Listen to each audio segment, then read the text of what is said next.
Hey guys, DieHardRex here. We're back with season 2 of PC builds. Yes, I started a season and we're gonna start with a bang with a $450 Ryzen 5 1400 build. It's pretty good and it'll be the best gaming PC for, medium to high settings on newer titles like Battlefield 1 or Ghost Recon. Stuff like that will make it worth it.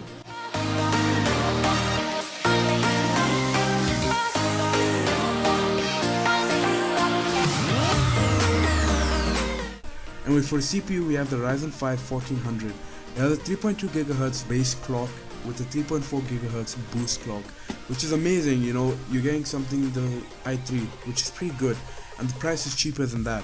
So it's a quad core, so it's amazing. Got quad core, has multi-threading, which is something similar to hyper-threading. So you're gonna have, instead of 4 threads, you're gonna have 8 threads, and it's a quad core. So amazing. It's like an i7 already, and it goes for an amazing price of $155.49. So Ryzen, they're the real AMDs. They know that the gamer out there, they want performance but for cheap, and they did it for us. Now at the time of making this video, I know that Coffee Lake has been released, but I'm still pretty much on the Ryzen side because everything is cheap and it's very good performance. Anyway, for the motherboard, I went with a B351 because you might overclock later on or change the CPU for something better. Anyway, it's the MSI B350 Pro VDH. It's a micro ATX AM4 socket motherboard, and it has a max support of 64 gigs of DDR4 3200 MHz frequency, and that's going for an amazing price once again for $71.99. Basically $72 for something as good as that.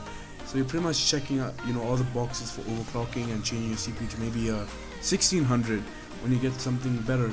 For the RAM, I went with the same stick, Corsair Value Select 8GB DDR4.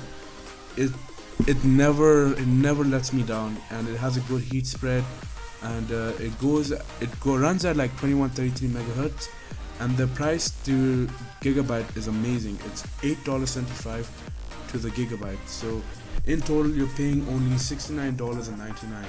I know DDR4 kits are not cheap, and they're kind of expensive. Some of them are not that good, some of them are good. So between that, trying to find the best price, I think the Corsair Value Select ticks all the boxes. It has a good heat sink, and it does good. It does a good job. For the storage, you remember the Western Digital Blue 1TB. It's a 7200 RPM storage device. It has lots of space. You can store your programs, games. This is the usual drill. And the price per gigabyte is 0.046 to a gigabyte. So it's pretty amazing. It's for $45.69. Western Digital, they never fail, and I love their storage, your price to storage comparison.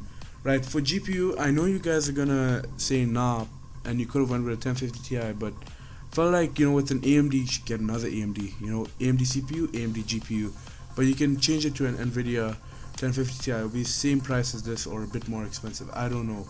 Anyway, we went with the Gigabyte RX 460 WindForce overclockable GPU. It has 4 gigs of GDDR5 VRAM. It has a 1.09 GHz base clock with 1.21 GHz boost clock.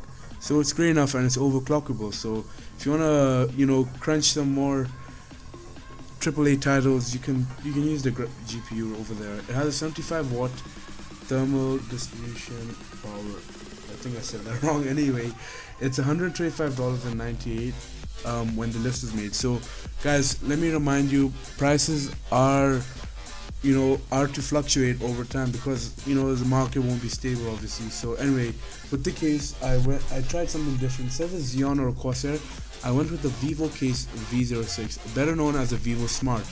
It's a micro ATX mid-tower case with the max support for a GPU, a 13-inch GPU, so you can fit in a 1060 later on, or an RX 580 when you're upgrading. It has a USB 3.0 front panel, and it goes for $34.99. It's a pretty good case. It looks very nice, and the looks are good. I mean, pretty much looks good. You put some LED strips and an LED fan, it will look beautiful. And this time it has a windowed panel. Anyway, for the PSU, I went with the EVGA 500 watt Since EVGA is a reliable brand, I picked it up for $44.89. It has an 80 bronze efficiency, enough to upgrade your GPU to probably like a 1050 Ti or a 1063 gig if you're not willing to go anywhere higher than that. In total, this build is for an amazing $423.04. So yeah, you're pretty much getting a really good PC with a Ryzen CPU that has something similar to hyperthreading. You have 4 gigs of VRAM, GDDR5, 8 gig, which is basically the entry point for, in some gaming, AAA title gaming. So I can guarantee with this PC you can play GTA 5 at 60 frames a second on high, medium to high, and even Battlefield 1. I've noticed that with 4 gigs of VRAM you can probably play on ultra with like 40 to 50 frames per second. Anyway, the link to the PC part list is down below in the description. Anyway, I hope you guys enjoyed this video. This is me, DieHardRex, signing out, second video in a row. See you guys next time.